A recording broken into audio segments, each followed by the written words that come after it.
होनी बड़ी बलवान है। गंगा के किनारे बसा महादेवपुर गांव, जहां हर सुबह मंदिर की घंटियों की मधुर ध्वनि और गंगा आरती के शंखनाद से गांववासी जागते थे। इस छोटे से गांव में धर्म, आस्था और भगवान शिव के प्रति अटूट विश्वास की गहरी जड़ें थीं। गांव के मध्य में एक प्राचीन शिव मंदिर था, जिसकी मूर्ति के बारे में कहा जाता था कि वह स्वयं भोलेनाथ के हाथों से प्रकट हुई है। इस मंदिर के प्रति गांव वालों की आस्था इतनी गहरी थी कि हर छोटी बड़ी समस्या का समाधान यहीं आकर मांगा जाता। गांव में रामदास नामक एक किसान अपने परिवार के साथ रहता था। रामदास का जीवन बेहद सरल था। वह ईमानदार और मेहनती व्यक्ति था, लेकिन उसका जीवन संघर्षों से भरा था। उसकी पत्नी का देहांत तब हुआ जब उसकी बेटी पार्वती मात्र 7 साल की थी और बेटा गोपाल अभी गोद में था। तब से रामदास ने अपने बच्चों को मां और बाप दोनों का प्यार देकर पाला। पार्वती अब 16 वर्ष की हो चुकी थी। उसकी सरलता और सौम्यता पूरे गांव में प्रसिद्ध थी। पार्वती न केवल रूप में सुंदर थी, बल्कि हृदय से भी अत्यंत पवित्र थी। वह भगवान शिव की परम भक्त थी। हर सुबह वह शिव मंदिर जाती, शिवलिंग पर बेलपत्र और गंगाजल चढ़ाती और घंटों ध्यान लगाकर भगवान शिव से संवाद करती। गांव वाले अक्सर कहते, यह लड़की नहीं, शिव की अन्य आराधिका है। एक वर्ष बारिश कुछ अधिक हो गई। गंगा का जलस्तर बढ़ गया और गांव के कई खेतों में पानी भर गया। रामदास के खेत में खड़ी फसल पूरी तरह नष्ट हो गई। फसल खराब होने का मतलब था कर्ज का बढ़ना। धीरे धीरे रामदास की आर्थिक स्थिति बिगड़ने लगी। कर्ज देने वाले दरवाजे पर आकर धमकियां देने लगे। एक रात रामदास ने हार मानते हुए कहा, पार्वती, लगता है हमारे बुरे दिन शुरू हो गए हैं। मैं अब इस संकट से बाहर नहीं निकल सकता। शायद भगवान ने हमारा साथ छोड़ दिया है। पार्वती ने अपने पिता की आंखों में आंसू देखे तो उसका हृदय द्रवित हो गया। उसने दृढ़ स्वर में कहा, पिताजी, भगवान शिव अपने भक्तों की परीक्षा लेते हैं, लेकिन उन्हें कभी अकेला नहीं छोड़ते। मैं 3 दिन तक उपवास रखकर भगवान शिव से प्रार्थना करूंगी। वे हमें अवश्य इस संकट से निकालेंगे।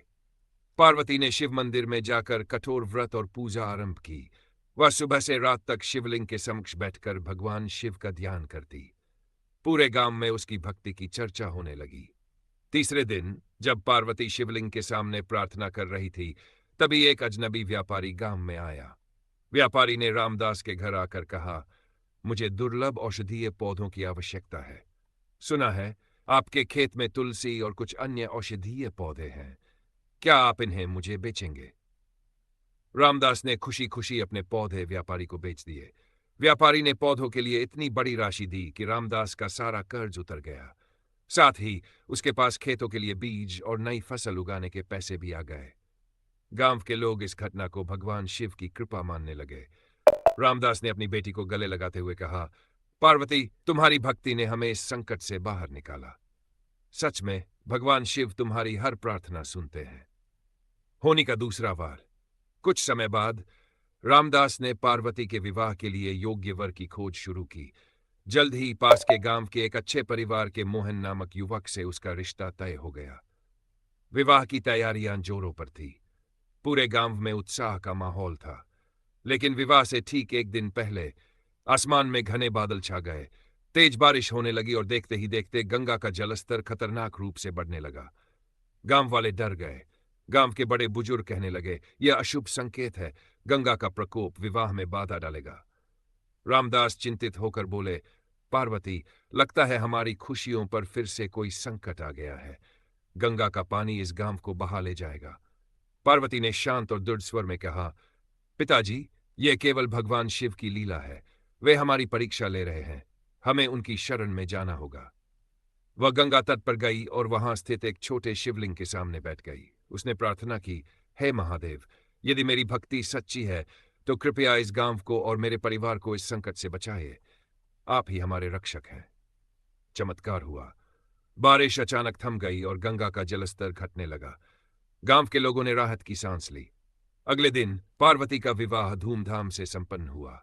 सभी ने इसे भगवान शिव की कृपा माना। होनी का तीसरा वार। विवाह के कुछ महीने बाद पार्वती के ससुराल में एक नई समस्या खड़ी हो गई। उसके पति मोहन का परिवार व्यापार करता था, लेकिन अचानक व्यापार में भारी नुकसान हुआ। घर की आर्थिक स्थिति कमजोर होने लगी। ससुराल के सभी लोग परेशान हो गए। मोहन ने पार्वती से कहा, लगता है भगवान ने हमारा साथ छोड़ दिया है। व्यापार में इतना बड़ा नुकसान हुआ है कि अब इसे संभाल पाना मुश्किल है। पार्वती ने मुस्कुराते हुए कहा, भगवान अपने भक्तों की परीक्षा लेते हैं। हमें धैर्य रखना होगा और उनकी शरण में जाना होगा। पार्वती ने हर सोमवार को व्रत रखना शुरू किया। वह शिवलिंग पर बेलपत्र और जल चढ़ाकर प्रार्थना करती, हे भोलेनाथ, कृपया हमारे संकट को हर लीजिए। आपने हर बार मेरी प्रार्थना सुनी है, इस बार भी मुझे निराश मत कीजिए। कुछ ही दिनों में एक पुराने ग्राहक ने मोहन के व्यापार के लिए बड़ा ऑर्डर दिया। इस ऑर्डर से व्यापार न केवल संभल गया, बल्कि परिवार को नई समृद्धि भी मिली। ससुराल के लोग पार्वती की भक्ति से प्रभावित होकर भगवान शिव की आराधना करने लगे। पार्वती की कहानी ने यह सिद्ध कर दिया कि होनी बड़ी बलवान है, लेकिन भगवान की कृपा और सच्ची श्रद्धा से हर बाधा को पार किया जा सकता है। जीवन में चाहे कितनी भी कठिनाइयां आए, यदि आस्था सच्ची हो तो भगवान हर समस्या का समाधान जरूर देते हैं। गांव के लोग अब पार्वती को शिव कृपा के नाम से पुकारने लगे। उसकी कथा गांव गांव में सुनाई जाती।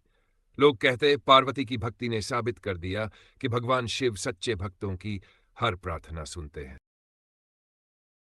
निष्कर्ष ये कहानी हमें यह सिखाती है कि जीवन की समस्याएं और कठिनाइयां हमारे मार्ग में आने वाली स्वाभाविक चुनौतियां हैं, परंतु जब हम सच्चे मन, दृढ़ विश्वास और पूर्ण समर्पण के साथ ईश्वर की शरण में जाते हैं तो हर बाधा का समाधान स्वतः मिल जाता है।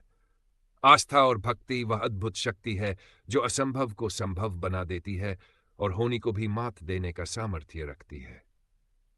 ये जीवन का सत्य है कि यदि हमारे मन में सच्चाई, विश्वास और समर्पण हो तो ईश्वर सदैव हमारी सहायता के लिए उपस्थित रहते हैं।